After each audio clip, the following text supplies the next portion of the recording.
कि हम सभी स्त्रियों के जीवन से गुजर कर ये उनकी अनुभूतियों की आवृत्तियाँ ही हैं इन कविताओं का मुख्य स्वर है। अगर हम आधुनिक हिंदी कविता के सफर को अगर देखें तो ये भारतेंदु युग से शुरू होकर आधुनिक हिंदी कविता को, आधुनिक हिंदी आज के युग को, मतलब अगर ये कहा जाए कि आज के युग के स्त्री की बदलते हुए तस्वीर को स्पष्ट रूप से दृष्टिगत करता है। यहाँ कभी स्त्री राधा के रूप में, कभी वीरांगना के रूप में, या फिर आज के समय में एक स्त्री जुझारू व्यक्तित्व के रूप में अपने संघर्ष को अभिव्यक्त कर रही है। यहाँ इस संकलन की सबसे बड़ी शक्ति ये है कि कविताएं अब किसी कवि की नहीं है, ये उस सामूहिक व्यक्ति की पीड़ा है जो हर घर की स्त्री, हर बस की पिछली सीट, दफ्तर की फाइलों के बीच दुबकी बैठी है। पढ़ते हुए लगते कि शब्द हमारे इर्द गिर्द हो रही घटनाओं से उठकर आए हैं। पड़ोस की वह लड़की जिसकी हंसी शादी के बाद धीमी पड़ गई, सहकर्मी वह औरत जो मीटिंग में बोलते हुए चुप हो जाती है, आईने के सामने खड़ी हुई स्त्री ये पूछती है कि इस कहानी में, इस कविता में मैं कहाँ हूँ। ये पुस्तक इसलिए भी महत्वपूर्ण है क्योंकि यह स्त्री को दया की पात्र नहीं, अनुभव की कर्ता के रूप में दिखाया गया है। उसकी पीड़ा अब आंसू की स्याही नहीं, शब्दों की तलवार बन गई है।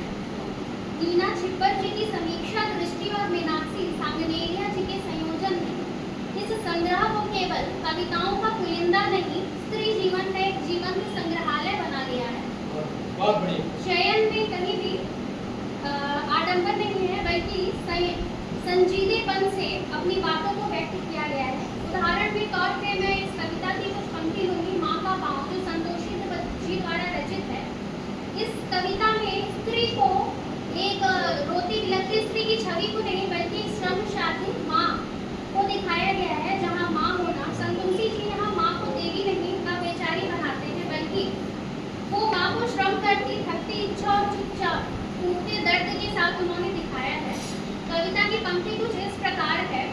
जूठे बर्तनों से लेकर घर के कोने कोने को मांजती है स्त्री, गंदे कपड़ों से लेकर मन तक को धोती है स्त्री। यहाँ मांजना और धोना ये क्रियाएं सिर्फ घरेलू श्रम को ही इंगित नहीं कर रही हैं, बल्कि ये यहाँ हर शिकायत, हर उपेक्षा को पानी में बहा देना ताकि घर मैला न लगे। स्त्री की सफाई बाहर के कोने तक सीमित नहीं, वह अपने भीतर के आहत कोने को भी रोज मांजती है। तो यहाँ जो है गंदे कपड़ों से लेकर मन तक को धोती है, इसका अर्थ ये है कि वो अपने मन के भीतर में जो आहत कोना है, मतलब वो उसकी जो दर्द है उस तक को भी वो साफ कर डालती है, धो डालती है। यहाँ ये प्रतीकात्मक शैली में लिखी गई कविता पाठकों के हम सब के मन में एक मर्द स्पर्शी भाव पैदा करती है। यहाँ वंदना चौहान जी की देहरी की चावल कविता को भी हम देखते हैं। यहाँ ये एक मौन संस्कार है जिसे सदियों से रस्म कहा गया है, परंतु उसे रस्म नहीं, एक भाव के रूप में दिखाया गया है। देहरी में उछाले गए चावल का केंद्र केवल शकुन नहीं, वह स्त्री की आत्मा का रूपक बन गया है। खिले हुए चावल पकाते पकाते वह खुद भी ऊपर से खिली ही हो जाती है, पर वजूद मांड की तरह बह जाता है। यहाँ पर मांड की तरह बहना ये एक प्रतीकात्मक शैली है। यहाँ पर ये दिखाया गया है वजूद का मांड बनकर बह जाना, यानी कि भीतर का सार, पोषक तत्व मांड जो है ये एक स्त्री का त्याग, उस त्याग को जो है वो उसकी इच्छाओं, उसकी त्याग को किस तरीके से बलिदान कर दिया जाता है, और असली में जो है वो बाहर से वो मुस्कुरा रही है उस खिले हुए चावल की तरह। यहाँ पर एक मौन, उसकी दबी हुई इच्छा, देहरी के चावल शगुन लगते हैं, परंतु वास्तव में वो उन त्यागों, उन दबाई गई इच्छाओं की जो हर विदाई पर दोहराई जाती है। बहुत बढ़िया।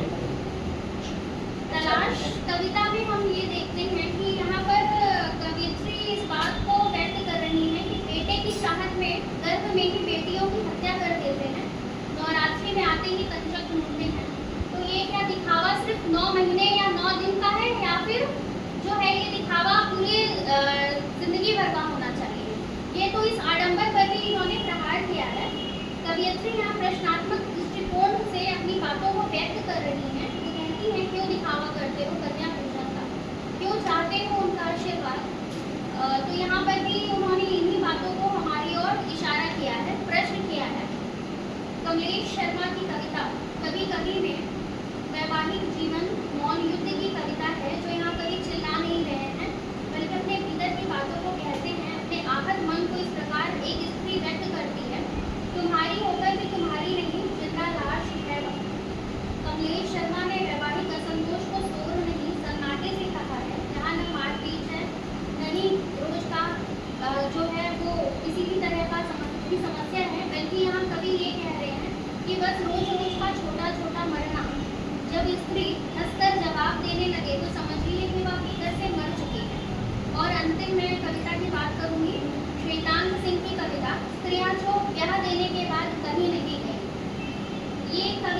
बड़ी ही आहत है, बड़ी ही मार्मिक आहत भाव से युक्त है, क्योंकि हमारे घर की ही दादी नानी या हमारी पर नानी ब्याह देने के बावजूद उनके लिए पूरा ब्रह्मांड ही उनका पूरा घर रहा करता था। उनके लिए सिर्फ उनका वजूद उनके घर तक ही सिमटा रहता था। इसी प्रक्रिया को उन्होंने कहा कि शहर, ट्रेन, पुल, बाजार, स्कूल, स्टेशन कानों से सुने जाने वाले उनके लिए शब्द हैं, आंखों से देखे जाने वाली वस्तु है। इसलिए कवि कह रहे हैं उनके लिए घर उनका पूरा ब्रह्मांड था। इन प्रतीकों के माध्यम से उन्हें कुर्बान करके एक सामग्री के रूप में परिवर्तित कर दिया। और अंत में मैं यही कहना चाहूँगी कि माँ का पाँव देहरी के चावल कभी कभी और तलाश के बाद अंतिम परत खोलती है, जहाँ स्त्री न मरती है न जीती। वह घर नामक ब्रह्मांड में धुएं के रंग का सीमेंट बनकर जम जाती है। यहाँ स्त्री दुखी है, बल्कि वह स्त्री को दुखी रहने की व्यवस्था दी गई है पितृसत्तात्मक पूंजीवादी व्यवस्था द्वारा। सिमोन द beauvoir का ये कथन है, स्त्री पैदा नहीं होती, बना दी जाती है। ये संघर्ष की आत्मा भी है और इसे हमें सार्थक करना चाहिए। ये कविता बनाए जाने की प्रक्रिया